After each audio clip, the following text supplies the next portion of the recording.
অবশেষে মঞ্চস্থ হলো ইতিহাসের সেই নাটকীয় রায়। ক্ষমতার মসনদ থেকে এক নিমিষে ফাঁসির দড়ির সামনে এসে দাঁড়ালেন সাবেক প্রধানমন্ত্রী শেখ হাসিনা। শুধু তিনি একা নন, তার সাথে একই পথের পথিক তার বিশ্বস্ত সেনাপতি সাবেক স্বরাষ্ট্রমন্ত্রী আসাদুজ্জামান খান কামাল। জুলাইয়ের সেই রক্তক্ষয়ী গণ অভ্যুত্থানের সময় হাজারো ছাত্র জনতার রক্তে রাজপথ রাঙানোর দায়ে মানবতা বিরোধী অপরাধের মতো ভয়ঙ্কর অভিযোগে আন্তর্জাতিক অপরাধ ট্রাইব্যুনাল এই ঐতিহাসিক মৃত্যুদণ্ড ঘোষণা করেছে। যে রায়ের প্রতিটি শব্দ যেন এক একটি হাতুড়ির আঘাত, যা কেবল আসামির ভাগ্যই নির্ধারণ করেনি, বরং কাঁপিয়ে দিয়েছে পুরো দেশের রাজনৈতিক ইতিহাসকে। কিভাবে ঘটল এই বিচার? কে সেই নির্ভীক বিচারপতি যিনি এমন রায় দেওয়ার সাহস দেখালেন?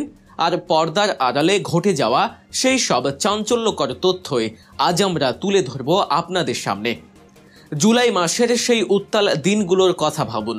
হাজার হাজার ছাত্রছাত্রী আর সাধারণ মানুষ তাদের ন্যায্য অধিকারের দাবিতে নেমে এসেছিল রাজপথে, কিন্তু সেই শান্তিপূর্ণ আন্দোলনকে স্তব্ধ করে দিতে চালানো হয়েছিল নারকীয় হত্যাযজ্ঞ। আকাশ থেকে হেলিকপ্টারে আর রাজপথে সাজুয়া যান নিয়ে চালানো হয়েছিল সুপরিকল্পিত আক্রমণ।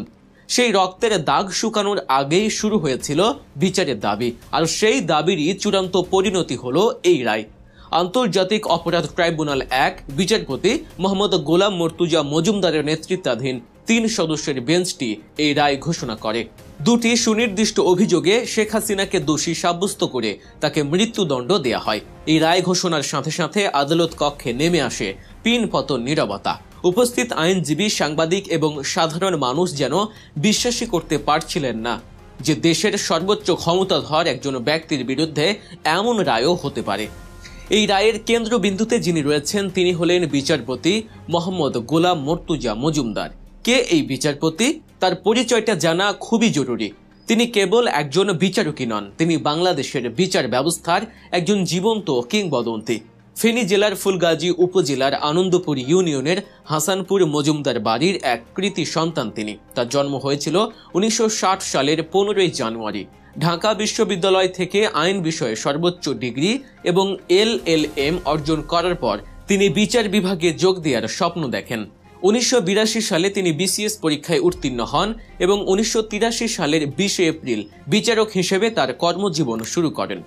দীর্ঘ কর্মজীবনে তিনি দেশের বিভিন্ন জেলায় বিচারকের দায়িত্ব পালন করেছেন। তার সততা, নির্ভীকতা এবং আইনের প্রতি অগাধ শ্রদ্ধার কারণে তিনি বিচার প্রার্থী মানুষের আস্থার প্রতীকে পরিণত হয়েছিলেন। তার দীর্ঘ 36 বছরের কর্মজীবনের 19 বছরই তিনি ছিলেন জেলা ও দায়রা জজ। একজন জেলা জজ হিসেবে তিনি অসংখ্য গুরুত্বপূর্ণ মামলার রায় দিয়েছেন। 2019 সালের 14ই জানুয়ারি তিনি জেলা ও দায়রা জজের পদ থেকে অবসর গ্রহণ করেন। কিন্তু তার মতো একজন অভিজ্ঞ এবং সৎ বিচারকের প্রয়োজন দেশে তখনও ফুরিয়ে যায়নি। পরবর্তীতে তাকে বাংলাদেশ সুপ্রিম কোর্টের হাইকোর্ট বিভাগের বিচারপতি হিসেবে নিয়োগ দেওয়া হয়, আর সেখান থেকেই তার জীবনের সবচেয়ে গুরুত্বপূর্ণ অধ্যায়ের সূচনা হয়। জুলাই গণ অভ্যুত্থানে ঘটে যাওয়া হত্যাযজ্ঞের বিচারে যখন একটি বিশেষায়িত আদালতের প্রয়োজন পড়ল, তখন সবার চোখ ছিল বিচারপতি গোলাম মর্তুজা মজুমদারের দিকে।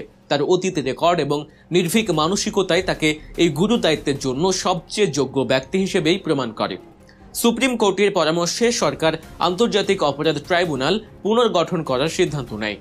আইন সচিব শেখ আবু তাহেরের স্বাক্ষরিত এক প্রজ্ঞাপনের মাধ্যমে বিচারপতি গোলাম মর্তুজা মজুমদারকে এই ট্রাইব্যুনালের চেয়ারম্যান হিসেবে নিয়োগ দেওয়া হয়। তার নেতৃত্বে গঠিত হয় 3